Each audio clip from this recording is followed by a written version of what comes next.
Assalamualaikum warahmatullahi wabarakatuh. Kawan-kawan, apa yang ada di benak kawan-kawan ketika mendengar kata filsafat? Mungkin sebagian dari kita berpikir bahwa filsafat adalah berpikir yang rumit, atau filsafat berkaitan dengan logika, atau filsafat malah berkaitan dengan sesuatu yang nyeleneh. Nah, di video kali ini saya akan jelaskan sedikit pemaknaan filsafat dari dasar atau akar katanya, dan kemudian bagaimana saya secara pribadi memaknai filsafat itu sendiri. Untuk itu, simak terus video ini. Nah, kawan-kawan sahabat Sofia, kalau kita lihat dalam literatur yang ada, sebetulnya filsafat itu berasal dari bahasa Yunani yang terdiri dari dua kata. Yang pertama adalah philos atau philein, yang kedua adalah sophos atau sophia. Jadi, filsafat atau philosophia itu memiliki dua kata yang digabungkan menjadi satu. Apa itu philo? Philo itu bahasa sederhananya adalah cinta. Cinta dalam arti bukan hubungan antara laki-laki dan perempuan, tapi kedekatan antara satu orang dengan orang lain dalam sebuah keakraban.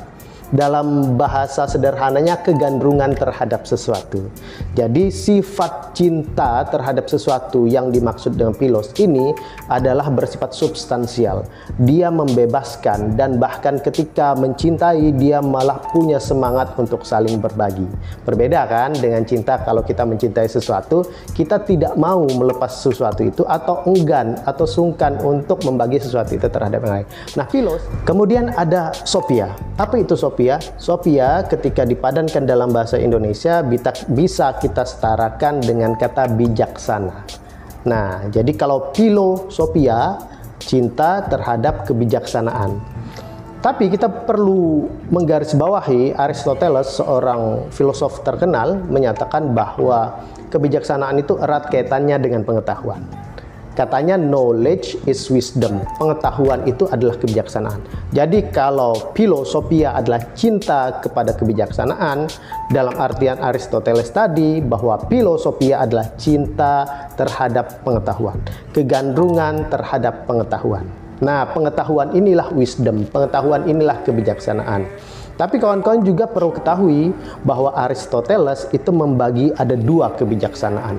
Yang pertama itu adalah theoretical wisdom, yang kedua itu adalah practical wisdom. Barang apa ini? Nah, theoretical wisdom itu berkaitan dengan pengetahuan ilmiah atau pengetahuan kita yang mendalam terhadap sesuatu. Jadi kalau kita bijaksana, kalau kita gandrung terhadap pengetahuan, itu artinya kita banyak memiliki informasi yang ada dalam kepala kita yang bersifat kuat, valid, dan bisa dipertanggungjawabkan. Bahwa bijaksana dalam artian theoretical wisdom berarti seseorang itu memiliki pengetahuan yang banyak di dalam dirinya, dan pengetahuan itu menjadi landasannya untuk bertindak. Ini membawa kita pada makna yang kedua, yaitu practical wisdom. Apa itu practical wisdom? Practical wisdom adalah pengetahuan atau keterampilan bagaimana kita hidup secara baik, bagaimana kita hidup secara benar, bagaimana kita hidup bermanfaat bagi diri kita sendiri dan lingkungan kita.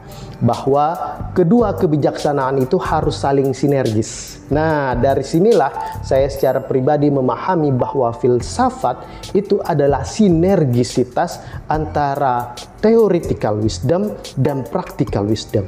Yang mana seringkali dalam kehidupan kita sering memutuskan hubungan antar keduanya. Kita memiliki pengetahuan misalnya tentang bahwa kebersihan adalah sebagian dari iman, atau kebersihan adalah lekat dengan kesehatan. Tapi dalam kehidupan sehari-hari kita terkadang masih membuang sampah sembarangan. Ada sampah di lingkungan kita bersifat acuh tak acuh, sehingga apa yang kita pahami, apa yang kita ketahui itu tidak kita laksanakan dalam kehidupan sehari-hari. Nah, ini tidak sinergis antara theoretical wisdom dan practical wisdomnya. Maka berfilsafat sejatinya adalah upaya terus-menerus kita sepanjang hidup ini untuk mensinergiskan antara kebijaksanaan teoritis dan kebijaksanaan praktis. Nah, jadi itulah filsafat menurut saya. Cukup sederhana sekali. Sehingga kita bisa memaknai filsafat sebagai the way of life. Sebagai jalan hidup yang kita lakukan sepanjang hidup kita. Yaitu mensinergiskan apa yang kita pahami, apa yang kita ketahui dengan segala macam tingkah laku kita. Dengan begitu hidup kita akan menjadi terarah. Nah, perlu juga kawan-kawan ketahui bahwa pemaknaan filsafat ini ada banyak macamnya, ada beragam. Bahkan masing-masing filosof yang kita sebut sebagai filosof itu punya pemaknaan sendiri-sendiri tentang filsafat.